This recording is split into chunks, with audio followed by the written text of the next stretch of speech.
G'day and happy 4th of July to all my American friends out there. 250 years. Happy bicentennial 50. I don't know how you say 250 years, but happy 250 years. So I've come to Parramatta. We're celebrating for you guys as well here. It's the Winter Festival, 4th of July Winter Festival in Parramatta. And I thought I'd get out to do some street photography again. It's been a while. If you've probably noticed, I've been doing a lot of Japanese videos, and I've only really been out twice since then, and that was 3 months ago. I've just been editing for 3 months. So let's go do some street photography. I'm a little bit rusty, and it's a bit different when you're in your own hometown, because when you're overseas, you kind of like have license to just be an idiot, or you can just like, I'm a foreigner, I don't really care. But when you're at home, it feels weird, like everyone knows you, but no one knows you. I don't know, it's weird. So today I bought my OM-3 with the kit lens, the 14 to 42 kit lens. Look how small and cute that is. Look how retro it is too. It's unreal. Now this kit lens is underrated, if you ask me. For such a small price, it really is pretty sharp. So what I've done, I've gone into the art filter mode and mono. I'm going to do black and white, seeing that it's 4th of July and it's 250 years. No. And what I'm going to do, I kind of tweaked it a little bit. I put in -1 sharpness, the low film grain, and +2 contrast. So, because I like contrast. Sometimes I overdo the contrast, but it just makes it more punchy, I guess. Anyway, that's my setup. And I also bought my 40 to 150. Oh, my arm is killing me. I've got a really bad injury on my left arm, shoulder.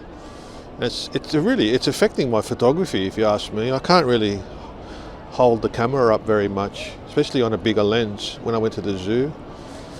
I don't know why I'm talking about that, but anyway, the 40 to 150, just in case I need an extra little bit of zoom. So really what I'm doing is I'm going back to my roots, my EM10 Mark II days of the twin kit lens. That's what I bought my EM10 Mark II. I bought a twin kit with these two lenses. Yeah. That's all you need to start off with, and even now, I mean, I've been doing this for 6 bloody years. I still love those two lenses. So this Winterfest isn't really anything. It's just a Winterfest for the sake of having a Winterfest. So because we live in a secular society, we don't really need to celebrate any harvesting of bananas or fruit, or I'm not sure.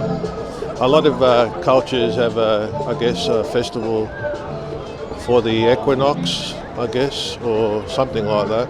Like in Japan last week, they had the spring equinox festival.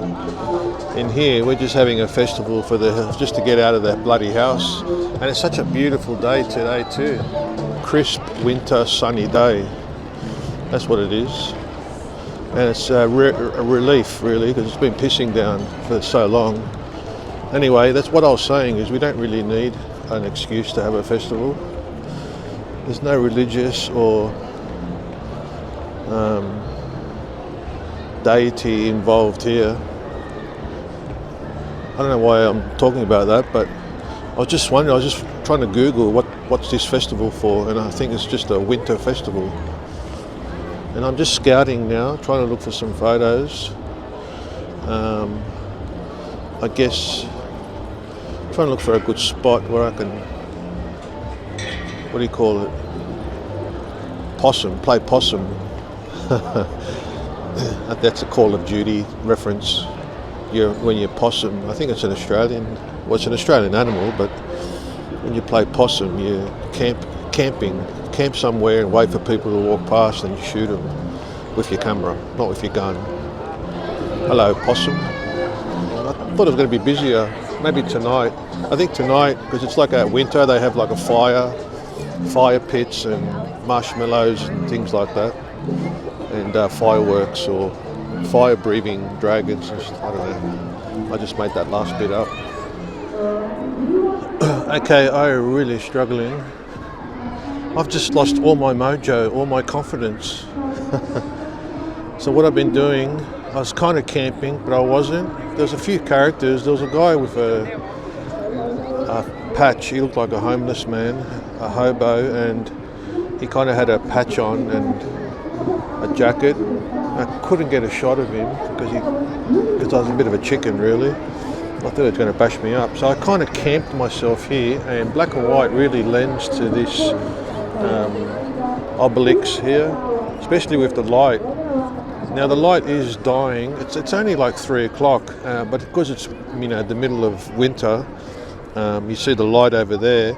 It's really going to set early. So I was going to shoot over here.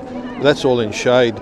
Now the reason why I'm saying that, because I've got the kit lens, and the kit lens really is best, in full sun, like in good light, because it's at the long end, which I'm pretty much just shooting today at 42 millimeters.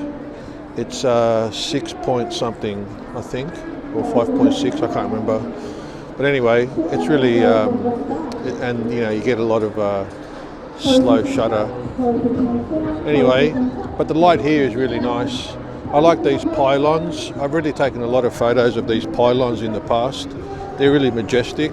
And with this obelix here, whatever, Rubik's Cube. Remember the snake?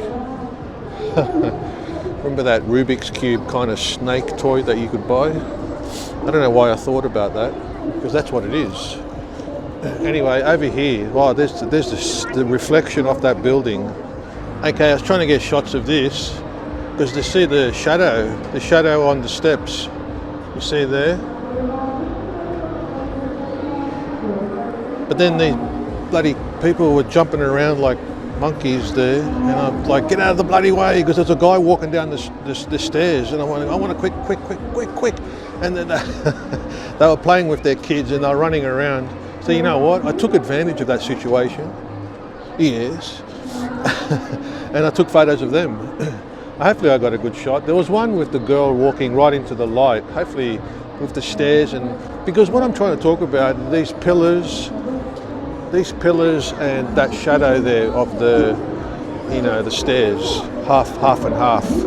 So, seeing that it's 250 years of American independence, I kind of was trying to get something and a half. There's a shadow and a half. It's all symmetry and it's all numbers. Now I really am babbling. Oh, by the way, England discovered Australia 6 years before the independence in 1790. Captain Cook declared Australia Australis Calamarius. So that was in 1770, August, coming up next month. So while we were discovering Australia, you guys had already been there for about 100 years or so, in Americana, Columbus, whatever, settling the Mayflower, the May in Virginia or Pennsylvania, or somewhere there, or New Amsterdam. That's where I met a yellow-haired girl in New Amsterdam. She was flamenco dancing. I'm probably going to include that song in this video. I've been, what I've been doing, I've been just chucking copyright music in. Why not? I mean, you don't really make that much money, and they let you now. eBay lets you. eBay, YouTube lets you do it. It's just that the money goes to them, not us. So not me, which I don't really care, because it's like $1 a video. I get sweet FA Cup views, so it's negligible. This is where I like to camp here, play possum, and someone walks down those stairs. maybe. I've done a few shots. I've never really succeeded. You know what? I've never known what's up here. Let's have a look.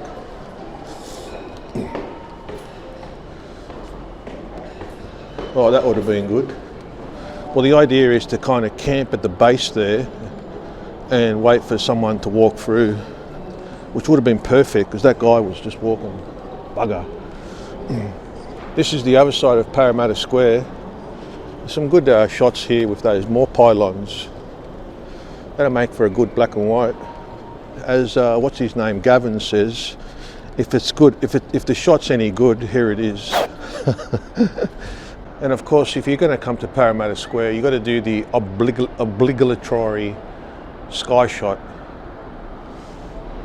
I mean, that's just a beauty, isn't it? And I've just discovered on this, I usually do it on the other side, but on this side, there's the reflection of that building there, and the light is hitting really nice. I should do colour there because it's kind of orange and teal, but I'm wondering if you can still get the colour out of the raw. I think you can. But I'm in art filter mode, so I'm probably only shooting JPEG. Yeah, so it looks like I'm reverting back to my old ways of just doing architecture. You do get a little bit rusty on the old street photography when you haven't done it for a while, and you got to lower your walls down. What do they call it? Drop your shields. You got to just not care, and I don't know, you get a bit shy. I get shy, I guess. Is it shy is the word, or chicken shit? Anyway, let's go back into the fold. Yeah, bloody dickhead. I swear everything looks good in black and white. When you're through the viewfinder, I swear everything looks good in black and white, I'm telling you now. Like that symmetry there, these lines of the railway, no matter whether the shot turns out or not. I was trying to get someone to walk past, or I think I got that trolley lady there. I don't know. Anyway, it kind of worked. When you're looking through the viewfinder, especially with that contrast punched up to number 2, everything looks good. I bet you that even looks good. That's the back of the library. That'd make a good shot. White, red, and blue. Yes, that'd be a beauty. But I won't do it today because I'm supposed to be doing street photography. Well, technically that is street photography. I mean, what really is street photography? The age-old question. Just take photos, get out on the street. It could be architecture, it could be buildings, it could be bins, it could be trash on the floor, it could be anything. The ideal classic street photography is like, you know, the light shining down on a spot and someone walking through it, and like a Alan Shalma, the Pommy bloke. Apparently he's a really good guitarist. I didn't know. He's a hotshot guitarist.